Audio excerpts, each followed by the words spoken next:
آج کے لیڈروں اور رہنماؤں کے لیے میرے آقا صلی اللہ تعالی علیہ وسلم کا ایک مزدور کی حیثیت سے کام کرنا ایک نمونہ اور سبق ہے، نمونہ اور سبق ہے۔ بس ایک چھوٹا سا پتھر رکھ لیتے ہیں، کام سارا مزدور کرتے ہیں، معمار کرتے ہیں، اور کریڈٹ جو ہے وہ چودھری لے لیتے ہیں۔ لیکن دنیا نے آج تک ایسا رہبر اور رہنما نہیں دیکھا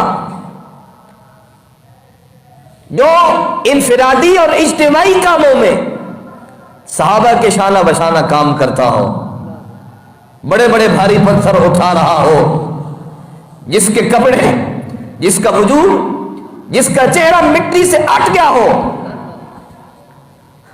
آج تک ایسا رہبر و رہنما دنیا نے نہیں دیکھا ہے۔ اللہ اکبر کبیرہ۔ نبی اکرم صلی اللہ علیہ وسلم اور صحابہ کس شوق سے اللہ کا گھر کو بنا رہے تھے۔ صحابہ کرام اس قدر شوق اور ولولے سے کام کر رہے تھے کہ وہ شعر پڑھ رہے تھے، نحن الذین بایعوا محمدا علی الجہاد ما بقینا ابدا۔ نبی اکرم صلی اللہ تعالی علیہ وسلم سن کر ارشاد فرماتے ہیں، اللہم لا عیش الا عیش الآخرہ فاغفر الانصار والمہاجرہ۔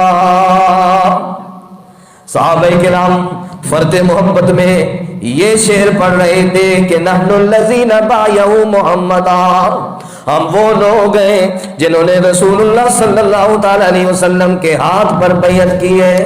ہم جب تک زندہ رہیں گے آپ کی خدمت کرتے رہیں گے، آپ کے دین، آپ کی شریعت سنت کی خدمت کرتے رہیں گے، اعلاء کلمت اللہ کے لیے رسول اللہ صلی اللہ علیہ وسلم کے ہاتھ پر زندگی تک کے لیے ہم نے بیعت کر دی۔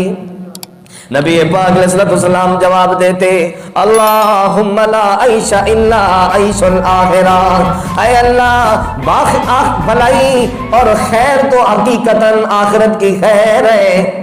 اصل بھلائی اور خیر لوگوں آخرت کی بھلائی ہے۔ جو آخرت کے اندر کامیاب ہو گیا حقیقی معنوں میں وہ بندہ کامیاب ہے۔ اللہم لا عیش الا عیش الآخرہ، زندگی تو آخرت کی زندگی ہے، دنیا کی زندگی تو کیا ہے، یہاں پر تو تکلیفیں ہیں، یہاں پر تو مصیبتیں ہیں۔ اللہ پاک نے جہاں خوشی رکھی ہے خوشی کے ساتھ غم بھی رکھ دیا ہے، لیکن جنت کی زندگی ایسی زندگی ہے کہ وہاں پر خوشی ہی خوشی ہوگی، وہاں پر غم کوئی نہیں۔ اللہ پاک ہم سب کو جنت کی زندگی عطا فرمائے۔ اللہم لا عیش الا عیش الآخرہ فاغفر الانصار والمہاجرہ، اے اللہ کریم انصار کو بھی معاف کر دے، مہاجرین کو بھی معاف کر دے۔ نبی اکرم صلی اللہ تعالی علیہ وسلم اس طرح اللہ کے گھر کو بنا رہے تھے، صحابہ کرام اس طرح ولولے سے اللہ کے گھر کو بنا رہے تھے۔ اس لیے کہ اللہ کے گھر کو بنانا یہ کوئی معمولی نیکی ہے، بہت بڑی نیکی ہے بھائی۔ اللہ اکبر۔ نبی پاک علیہ السلام نے فرمایا، من بنا للہ مسجدا، جس نے اللہ کے لیے مسجد بنائی، یبتغی بہ وجہ اللہ، اللہ کی رضا مقصود تھی، اللہ پاک کی رضا مقصود تھی، اس نے مسجد بنائی، اس لیے بنائی مسجد تاکہ اس دنیا پہ اللہ پاک کا گھر بنا دوں جس میں اللہ پاک کی توحید کی صدا بلند ہو، نبی اکرم صلی اللہ تعالی علیہ وسلم کی سنتوں کی تعلیم ہو، جہاں پر لوگ آ کر اللہ کی حضور سجدہ ریز ہو، اللہ کی رضا، اللہ کی خوشنودی کے لیے بندے نے مسجد بنائی۔ نبی پاک علیہ السلام نے فرمایا، بن اللہ لہ بیتا فی الجنہ، اللہ پاک جنت میں اس بندے کے لیے گھر بنا دیتے ہیں۔ اور یہ نہیں کہ پوری مسجد بنائی، ایک روایت میں یہ ہے کہ ایک بندے نے چڑیا کے گھونسلے جتنی بھی مسجد بنائی، اللہ پاک بدلے میں اس کے لیے جنت میں محل بنائے گا۔ مطلب یہ ہے کہ جس نے اپنی بساط اور طاقت کے مطابق جتنا بھی اللہ کے گھر میں حصہ ڈالا تو اللہ پاک اس کے بدلے میں جنت میں اس کے لیے گھر بنائیں گے۔ اللہ اکبر۔ یہ مسجد تو بھائی جنت کا باغیچہ ہے، نبی پاک علیہ الصلوۃ والسلام نے ارشاد فرمایا اذا مررتم بریاض الجنہ فرتعوا، آپ نے صحابہ سے فرمایا اے میرے امتیوں، اے میرے صحابہ، اذا مررتم بریاض الجنہ، جب جنت کے باغوں میں سے گزرا کرو خوب چر چگ لیا کرو، کھا پی لیا کرو۔ صحابہ کرام علیہم الرضوان نے پوچھا اللہ کے رسول جنت کے باغوں سے مراد کیا ہے؟ نبی پاک علیہ السلام نے فرمایا مساجد، وہ جنت کے باغ اللہ کے گھر مسجدیں ہیں، یہ مسجد جنت کے باغیچے ہیں، یہ مسجد جنت کے باغ ہیں۔ صحابہ کرام نے پوچھا اللہ کے رسول صلی اللہ علیہ وسلم کیا چر چگ لیا کریں، کیا چرا کریں، کیا چگ لیا کریں؟ نبی پاک علیہ السلام نے فرمایا سبحان اللہ، الحمدللہ، ولا الہ الا اللہ، واللہ اکبر۔ یہ ہے ان مسجدوں جنت کے باغیچوں کی غذا۔ سبحان اللہ پڑھا کرو، الحمدللہ پڑھا کرو، لا الہ الا اللہ واللہ اکبر پڑھا کرو۔ یہ ہے اللہ کے ان باغیچے، جنت کے باغیچے۔ جب بھی تم مسجدوں میں جایا کرو، جنت کے باغیچوں میں جایا کرو، اللہ پاک کی توحید کی صدا دیا کرو، اس کی تسبیح کریا کرو، الحمدللہ اس کی تعریف کیا کرو، لا الہ الا اللہ واللہ اکبر۔ تم اس بات کا اقرار کیا کرو اللہ جی تیرے سوا کوئی معبود نہیں، تو ہی معبود ہے، تیرے سوا کوئی معبود نہیں۔ تو بھائی یہ جنت، یہ مسجدیں تو جنت کے باغیچے ہیں، یہ تو جنت کے باغ ہیں۔ اس لیے اللہ کے گھر مسجد میں اگر کوئی انسان اپنی رقم لگا دیتا ہے، جانی لحاظ سے، مالی لحاظ سے مسجد کی تعمیر و ترقی میں حصہ لیتا ہے، تو فرمایا بن اللہ لہ بیتا فی الجنہ، اللہ جنت میں اس کے لیے بنگلہ الاٹ کر دیتے ہیں۔ آپ دیکھیں نا، ایک بھٹا ہے، اس سے اینٹیں نکلتی ہیں، کچھ اینٹیں ہیں جو گھر میں لگتی ہیں، کچھ اینٹیں ہیں جو سکول میں لگتی ہیں، کچھ اینٹیں ہیں جو گلی میں لگتی ہیں، اور بعض اینٹیں ہیں جو مسجد میں لگتی ہیں۔ مختلف جگہ پہ لگنے کی وجہ سے اینٹوں کی حیثیت بدل گئی۔ اسی طرح آپ خون پسینے کی کمائی کرتے ہیں بھائی، اس میں سے آپ بیوی بچوں پہ خرچتے ہیں، اس میں سے آپ اپنی بیوی بچوں کی ضروریات پوری کرتے ہیں، اور پھر اس خون پسینے کی کمائی سے آپ اللہ کا گھر بناتے ہیں، اللہ کے گھر کی تعمیر و ترقی میں حصہ لیتے ہیں۔ تو جس طرح بھٹے سے نکلنے والی اینٹیں مختلف جگہ پہ لگیں، ان کی حیثیت بدل جاتی ہے، اسی طرح ایک بندہ اپنے خون پسینے کی کمائی سے جو رقم اللہ کے گھر میں لگاتا ہے اس کی حیثیت سب سے بلند ہو جاتی ہے۔ اللہ اکبر۔ اللہ پاک بھی ہمیں اپنے گھر کی تعمیر و ترقی میں بڑھ چڑھ کر حصہ لینے کی توفیق عطا فرمائے۔ جی میں نے پچھلے جمعے میں بھی عرض کیا کہ یہ بیت اللہ شریف کی برانچیں ہیں، یہ ہدایت اور برکت کے مراکز ہیں۔ مسلمانوں کا مسجد کے ساتھ سیاسی، معاشرتی، اقتصادی، سماجی، عدالتی ہر لحاظ سے مسلمانوں کا مسجد کے ساتھ رشتہ قائم کیا ہے ہمارے پیغمبر صلی اللہ تعالی علیہ وسلم کی ذات نے۔ اللہ اکبر کبیرہ۔ اللہ پاک بھی ہمیں مسجد سے جڑنے کی توفیق عطا فرمائے، مسجدوں سے اور پھر مسجد کی تعمیر و ترقی سے کترانا اور اپنی جان بچانا یہ ایک مسلمان کا کام نہیں ہے، یہ جنوں اور شیطانوں کا کام ہے۔ مسلمان یہ نہیں ہو سکتا کہ وہ مسجد کی تعمیر و ترقی میں حصہ نہ لے، یہ مسلمان کی شان ہی نہیں۔ مسجد کی تعمیر و ترقی سے منہ موڑنا یہ مسلمانوں کا کام نہیں، یہ شیطانوں اور جنوں کا کام ہے۔ میں قرآن مجید سے استشہاد پیش کروں۔ اللہ کے پیغمبر گزرے حضرت سلیمان علیہ السلام، اللہ کا گھر بیت المقدس بنوا رہے ہیں، لیکن اللہ کا کرنا ایسا ہوا کہ ابھی بیت المقدس کی تعمیر پایا تکمیل کو نہیں پہنچی تھی کہ حضرت کی اجل، موت کا وقت آ گیا، فرشتہ آ گیا، حضرت ہی آپ کی موت کا وقت ہو گیا، تیاری کیجئے۔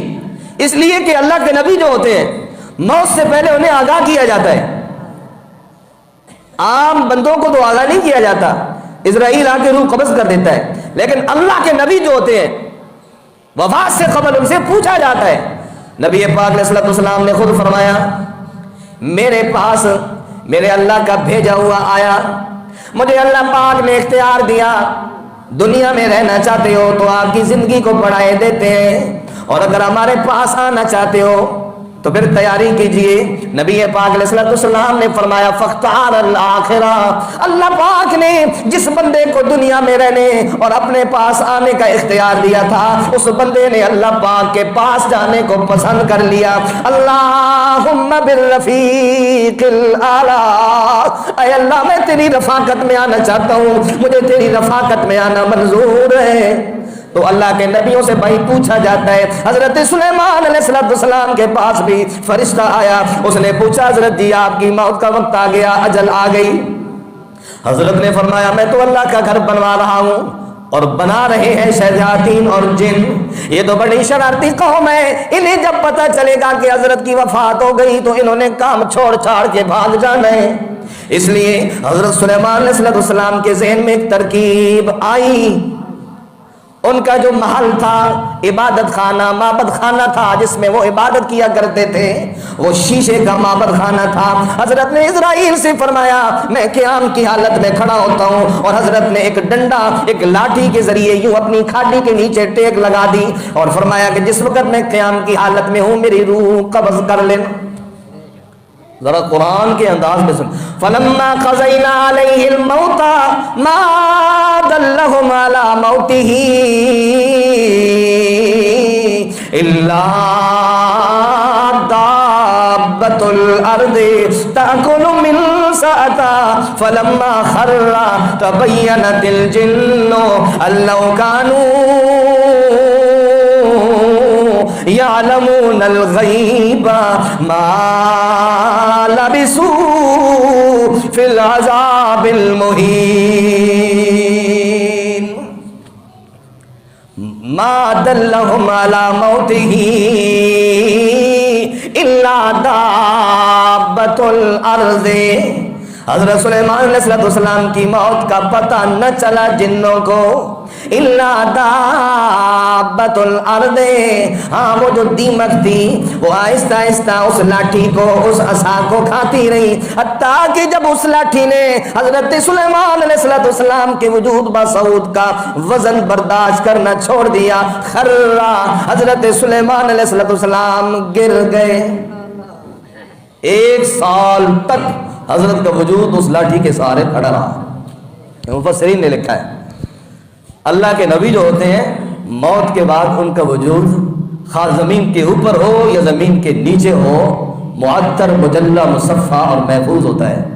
آپ سب کا یہی نظریہ ہے نا، میرے بزرگوں میری جماعت اشاعت التوحید و سنہ کا بھی یہی نظریہ ہے کہ اللہ کے نبی جو ہوتے ہیں وفات کے بعد ان کا وجود جہاں ہے جس جگہ پہ ہے وہ معطر مجلہ مصفہ ہے۔ اور ہم جو فقہ کی ایک کتاب پڑھتے ہیں مدرسوں میں، ہدایہ بہت بڑی کتاب ہے، اس کے اندر باقاعدہ لکھا ہوا ہے الآن کما غزیا، نبی پاک علیہ السلام کو جب غسل دیا گیا اور پھر غسل دی جا چکنے کے بعد آپ کو دفن کیا گیا، اس وقت اگر میرے پیغمبر کے وجود پر پانی کا کوئی قطرہ باقی رہ گیا، آج بھی وہ قطرہ پانی کا سالم موجود ہے۔ گلاب کا پھول گلاب کی ٹہنی پہ اتنا تر و تازہ نہیں جتنا میرے آقا صلی اللہ علیہ وسلم کا وجود معطر مجلہ اور تر و تازہ ہے۔ تو فلما خر، حضرت سلیمان علیہ السلام کے وجود کو جب لکڑی برداشت نہ کر سکی، خرا حضرت سلیمان علیہ السلام گر پڑے۔ تبینت الجن ان لو کانوا یعلمون الغیب ما لبثوا فی العذاب المہین، پھر جنوں کو پتہ چلا حضرت تو کبھی کی وفات پا چکے ہیں، کاش کہ ہم غیب جانتے ہوتے تو اس عذاب میں گرفتار نہ رہتے۔ مسجد کی تعمیر و ترقی کو وہ کیا کہہ رہے ہیں؟ عذاب۔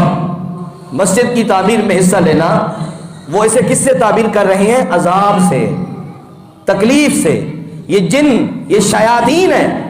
ایک مسلم اور مسلمان اور مومن بندہ جو ہے وہ تو اس کے دل کو انبساط اور خوشی ہوتی ہے جب وہ اللہ کے گھر کی تعمیر و ترقی میں حصہ لیتا ہے۔ اللہ اکبر۔ نبی پاک علیہ السلام نے قباء پہنچ کے سب سے پہلا جو کام کیا ہے، آپ نے اللہ کا گھر مسجد بنائی ہے۔ کون سی مسجد؟ وہ مسجد جس کے معمار اور مزدور نبی پاک علیہ السلام کی ذات اور صحابہ کرام ہیں۔ اس مسجد کی عظمت و رفت کے کیا کہنے، جس مسجد کے اندر جو پتھر لگے ہیں وہ پتھر میرے پیغمبر صلی اللہ تعالی علیہ وسلم کے ہاتھوں کو مس کر کے آئے۔ اس مسجد کی عزت، اس مسجد کی عظمت و رفت کا کتنا مقام ہوگا۔ اللہ پاک فرماتے ہیں لمسجد اسس علی التقوی من اول یوم احق ان تقوم فیہ رجال یحبون ان یتطہروا واللہ یحب المطہرین۔ میرے پیغمبر صلی اللہ تعالی علیہ وسلم جب آپ تبوک پہ جانے لگے، منافقین نے ایک چھوٹا سا گھر جسے مسجد شو کیا، ایک کمرہ بنایا، حالانکہ وہ مسجد نہیں تھی، کمرہ تھا، لیکن اسے شو مسجد کیا۔ نبی پاک علیہ السلام کے پاس آ گئے، آپ ذرا آ کر ہماری مسجد کا افتتاح تو کر دے۔ نبی پاک علیہ السلام نے فرمایا ٹھیک ہے، ابھی تو میں جا رہا ہوں تبوک پہ، واپسی پہ آ کے میں افتتاح کروں گا۔ نبی پاک علیہ السلام واپس ہو رہے ہیں، اللہ پاک نے آگاہ کر دیا یہ مسجد نہیں، والذین اتخذوا مسجدا ضرارا وکفرا وتفریقا بین المؤمنین وارصادا لمن حارب اللہ ورسولہ من قبل۔ میرے پیغمبر یہ مسجد نہیں ہے، یہ کمرہ ہے، یہ اسلام اور اہل اسلام کے خلاف ایک دفتر بنایا گیا ہے، لہذا آپ نے اس کے اندر کھڑے ہو کے نماز نہیں پڑھنی۔ لمسجد اسس علی التقوی، وہ مسجد جس کی بنیاد تقوی پہ رکھی گئی، ان تقوم فی، آپ نے اس مسجد میں نماز پڑھنی ہے۔ لمسجد اسس علی التقوی من اول یوم احق ان تقوم فی، آپ نے واپسی پہ جا کے مسجد قباء میں نماز پڑھنی ہے۔ اللہ اکبر کبیرہ۔ فیہ رجال یحبون ان یتطہروا واللہ یحب المطہرین۔ اللہ پاک نے اس مسجد کے نمازیوں کی بھی تعریف کی، اس میں اس مسجد کے نمازی جو ہیں یحبون ان یتطہروا، وہ پاک صاف رہنا پسند کرتے ہیں، واللہ یحب المطہرین، اور اللہ پاک بھی پاک صاف رہنے والوں کو پسند کرتا ہے۔ یہ اسلام کے اندر نہیں ہے کہ بندہ گندا بن کے رہے، اسلام کی تعلیم یہ ہے کہ بندے کو اللہ پاک نے اشرف المخلوق بنایا ہے، وہ اپنی بساط اور طاقت کے مطابق خوب بن سور کر رہے، اس کا لباس اچھا ہونا چاہیے، اپنی بساط کے مطابق اس کے جوتے اچھے ہونے چاہیے، اس کا جسم پاک صاف ہونا چاہیے۔ یہ اسلام کی تعلیم ہے۔ اور نبی پاک علیہ السلام نے پوچھا کہ ہاں بھائی تم کون سا عمل کرتے ہو کہ